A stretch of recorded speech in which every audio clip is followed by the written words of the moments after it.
محترم ناظرین و سامعین، السلام علیکم۔ آج ہم آپ سے اس سرزمین کے بارے میں بات کرنے جا رہے ہیں جسے لطیفوں کی سرزمین کہا جاتا ہے۔ آپ جانتے ہیں کہ لطیفہ کس کو کہتے ہیں؟ لطیفہ ایک ایسے جھوٹ کو کہتے ہیں جس کے ذریعے آپ لوگوں کو خوش کرتے ہیں، طنز و مزاح کا جذبہ پیدا کرتے ہیں۔ اگر ہم غور کریں تو گجرات کے ساتھ بھی یہی ہو رہا ہے۔ گجرات کی نمائندگی کا دعویٰ کرنے والے گجرات کے سیاستدان بھی دراصل گجرات کے لیے لطیفہ ہیں، جو ہر وقت گجرات کے لوگوں کو طنز و مزاح میں مبتلا رکھتے ہیں، ان کو مصنوعی خوشی میں مبتلا رکھتے ہیں اور لطیفے چھوڑتے رہتے ہیں، جس کی بڑی مثال ہے کہ جب وہ کہتے ہیں کہ گجرات ایک ڈویژن ہے، لیکن حقیقت میں ایسا کچھ نہیں ہے۔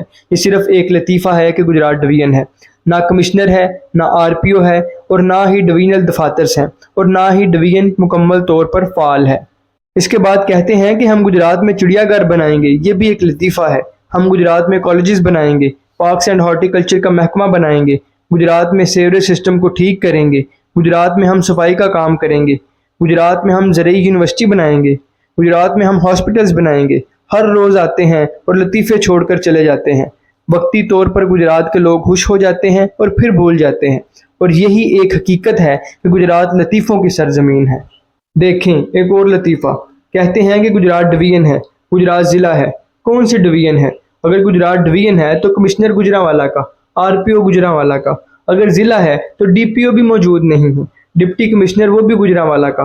میونسپل کارپوریشن گجرات ہے تو اس کا بڑا آفیسر بھی گجرانوالہ کے انڈر ہے، یعنی گجرات کے پاس کچھ بھی نہیں ہے۔ گجرات ڈویژن کے طور پر، ضلع کے طور پر، تحصیل کے طور پر اور شہر کے طور پر بھی ایک مذاق ہی ہے۔ پنجاب کے بجٹ میں گجرات کے لیے ایک ٹکا نہیں رکھا گیا، اور گجرات کے سیاستدان جو بڑے دعوے کرتے پھرتے ہیں، انہوں نے گجرات کی عوام کو بس لطیفوں پر رکھا ہوا ہے۔ اہلیان گجرات خوش ہو جائیں، مزید خوش ہو جائیں۔